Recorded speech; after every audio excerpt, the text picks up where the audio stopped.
Hop, la volta al món a peu, dia 195, fresqueta a aquesta hora de la nit, del matí vull dir, i una nit doncs, també fresqueta, però molt bé, molt bé, molt bé.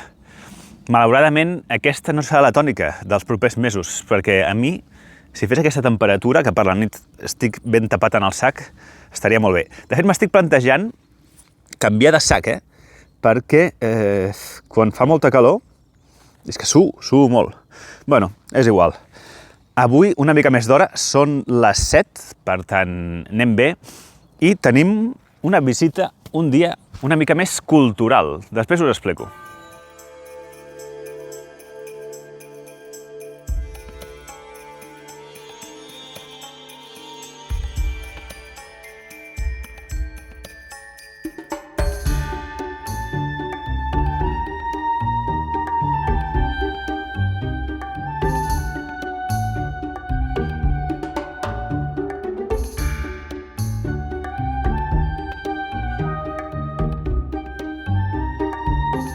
Aquests 26 segons que heu vist de timelapse han correspost a 4 minuts i 21 segons de real per sortir del camp aquest.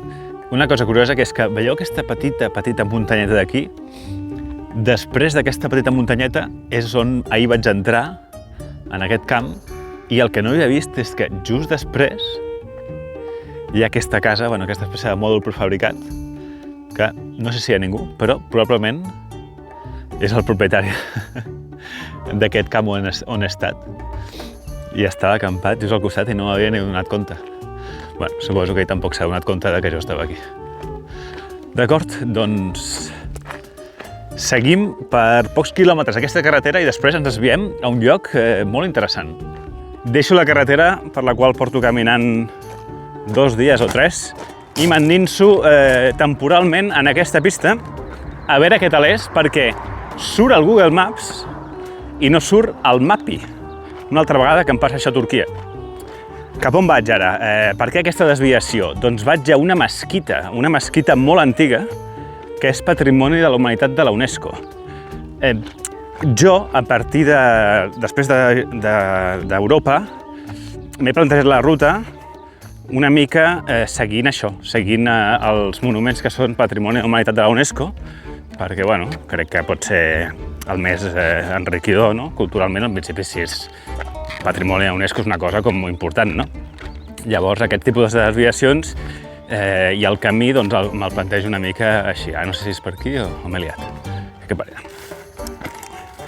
D'acord, són uns 3 quilòmetres d'anar i uns 3 quilòmetres de tornar, encara que torno per una altra banda, però, sí, és una desviació d'uns 6 quilòmetres en total, que és bastant, però, crec que pot valer la pena, no?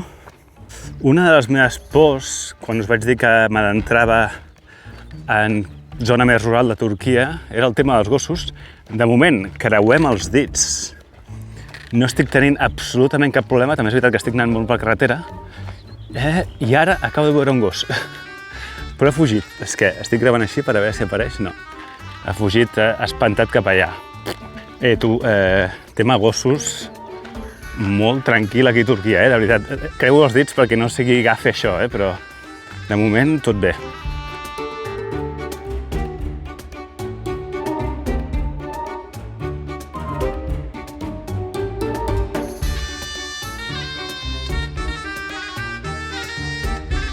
Doncs ja he arribat al poble, 3 quilòmetres més tard, i crec que ja veig la mesquita, és aquella negra, no la blanca, sinó la negra del fons. El Google diu que obre a les 9, també havia llegit que no té claus, per tant pots entrar i ja està. Veurem, no són les 9 encara. Espero que tinguin algun lloc de xai. Crec que no, és un poble molt petit. Günaydın. Can I go inside? Yes? Okay, buyurun. Teşekkürler. Doncs aquí la tenim. La mesquita aquesta, amb la senyal allà de UNESCO i la porta aquesta que ja havia llegit, que és bastant representativa. Abans d'entrar, dir-vos que anem a repassar una mica la història, no? Perquè és bastant interessant. Es va construir el 1366, que és bastant antic, però això en quin període coincideix, no?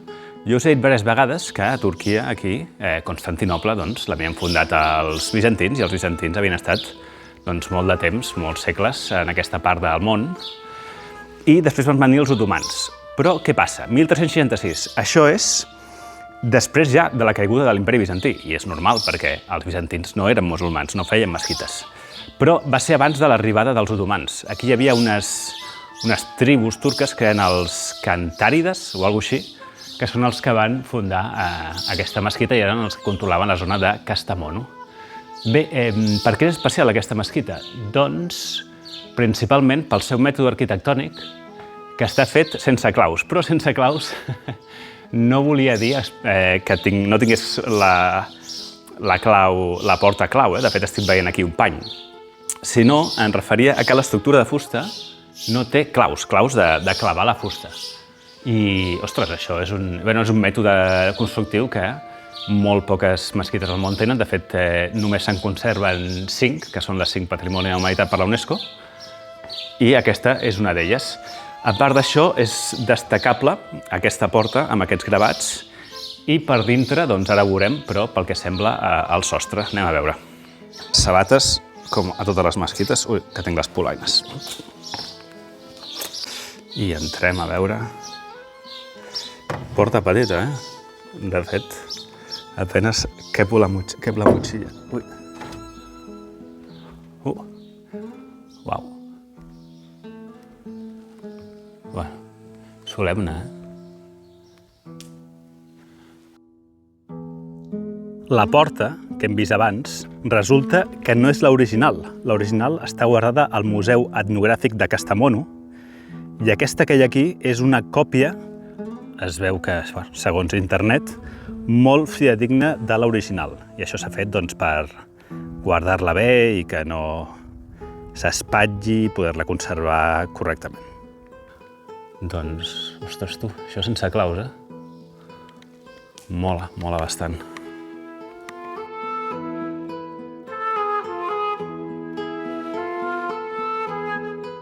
Doncs ja està, ja ho hem vist, bastant bé.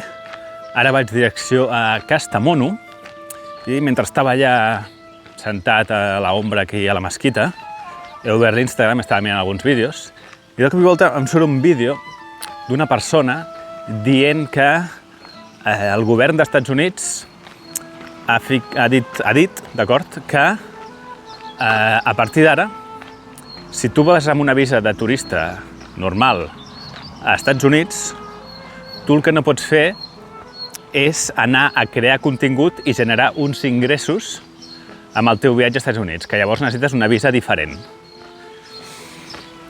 Clar. Jo encara arribaré als Estats Units d'aquí un any i pico, 2 anys, no ho sé. I a veure, la meva missió principal dels Estats Units no és guanyar diners, és creuar el país de punta a punta a peu, no? Però, clar, ho documentaré, ja sabeu, al YouTube, i això em generarà uns ingressos. Llavors... saps? Llavors, no sé. No sé. Ostres, això ja m'ho fan molt complicat, Bueno, en fi, encara queda molt, però... xungo.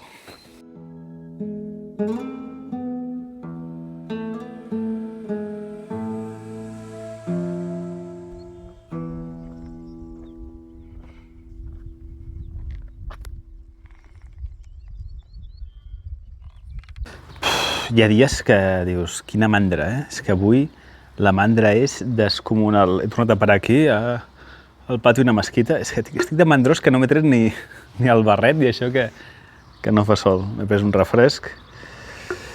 Jo crec que també, com avui la intenció és anar a hotel i no he de fer tants quilòmetres, estic menys estressat.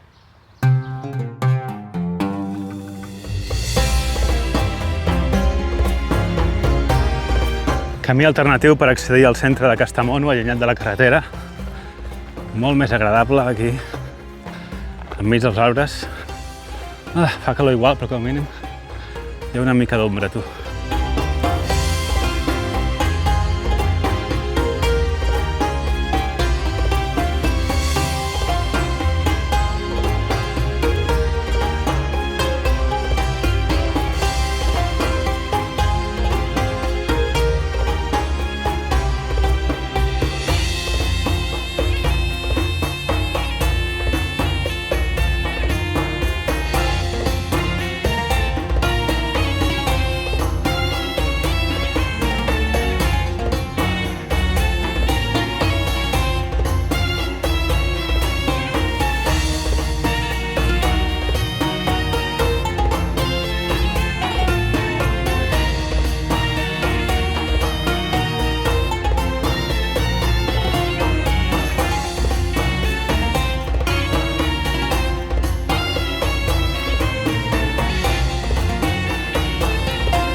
Arribo a Kastamonu i el primer que en trobo és un enterrament, allà al fons. Aquesta és una de les ciutats més històriques i més desconegudes de Turquia. Aquí ja hi vivia gent fa més de 3.000 anys. La situació enmig d'Anatòlia, entre el Mar Negre i les muntanyes centrals del país, fa que fos una confluència de rutes de comerç. Mireu aquesta edificació. Què és això? No encaixa massa amb la resta d'arquitectura, com la mesquita aquesta que veiem aquí. Doncs és una església bizantina, que també va estar aquí molts anys. Kastamonu també té un lloc especial en la història moderna de Turquia. Durant la Guerra d'Independència turca, la ciutat va ser un centre logístic essencial per transportar armes i subministraments al front. Per això és considerada una ciutat patriòtica dins la memòria nacional turca. Aquesta guerra d'independència que us he dit va ser el 1919, quan va caure l'Imperi Otomà i diverses potències estrangeres van intentar repartir-se el pastís. Arribo a l'hotel, tots semblaven bastant cars, de fet, aquí a la paret posava 3.000 lires la nit per una persona, però m'acaben cobrant només 2.000. Igual que l'altra vegada, val molt la pena, crec, anar a l'hotel i demanar el preu allà mateix en comptes de comprar-ho per internet. També havia llegit per internet que Kastamonu és una ciutat gastronòmicament molt interessant i tenen alguns plats molt únics que només trobem aquí. I buscant, arribo per accident al que crec que és el restaurant més luxós de tota la ciutat. L'edifici havia sigut residència d'aquest senyor d'aquí, un militar que era fill de l'altre senyor d'allà, un sultan molt important. Hi ha 3 plats molt representatius de la cuina d'aquí i els volia provar els 3. El primer és això, el tarit, un pa remullat amb oli, salsa de iogurt i carn picada per sobre. Li poso un 7. En segon lloc, l'etli etmek, això d'aquí que és una espècie de pa farcit de carn picada, un 6,5. I per últim, el banduma, això d'aquí, que és també pa amb pollastre o gall d'indi tallat a trossos i brou. Li poso un 6. En general, la cuina turca és bona, però m'està decepcionant una mica. Jo m'esperava més. Vaig a l'hotel, descanso que ho necessitava i un cop baixa el sol, a les 8, torno a sortir a visitar una mica la ciutat. Fa una mica de mandra, però decideixo pujar al castell bizantí de Kastamonu, que és el monument més important de la ciutat i és sorprenent que estigui aquí un castell així. És bastant increïble, mireu. Arribo en poc temps abans de que tanquin, no hi havia ningú a l'entrada i mireu quines vistes. Mireu quines vistes de tota la ciutat de Kastamonu, amb els seus edificis típics també otomans. M'ha encantat aquest castell. És el típic castell de pel·lícula. No hi ha moltes habitacions, tal, suposo que era més aviat ús militar, però la situació i les vistes són brutals. M'agrada, igual que el castell de Berat i altres que hem vist, que no hi ha massa baranes, per no dir cap, i pots enfilar-te on vulguis. Està poc il·luminat i hi ha alguns forats que si no t'hi fixes et podries caure, però bueno, vas en compte. I com no, una bandera gegant. Aquest era el país de les banderes. N'hi ha moltíssimes i de molt grans. Dime de lo que presumes i ja sabeu com acaba la frase. Una altra cosa inesperada, sorprenent i increïble, unes tombes datades de l'any 2700 abans de Crist. Entrada lliure i obert les 24 hores, com si fos un parc. Si hagués vingut durant el dia, s'hagués vist millor. Però caminar així a les fosques, per dintre la roca, en algo que algú va decidir tallar fa uns 5.000 anys, és brutal. I això és una mica tota la visita.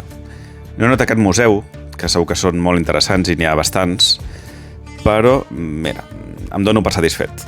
Un dels museus més curiosos que em van recomanar l'altre dia a la família turca és el Museu dels Barrets. I està aquí, a Kastamonu, perquè el famós Ataturk, el fundador de la Turquia moderna, va decidir aquí, a Kastamonu, que la gent, i sobretot els funcionaris públics, havien de deixar de fer servir el típic barret otomà, que es diu fes, i canviar per portar barrets més occidentals.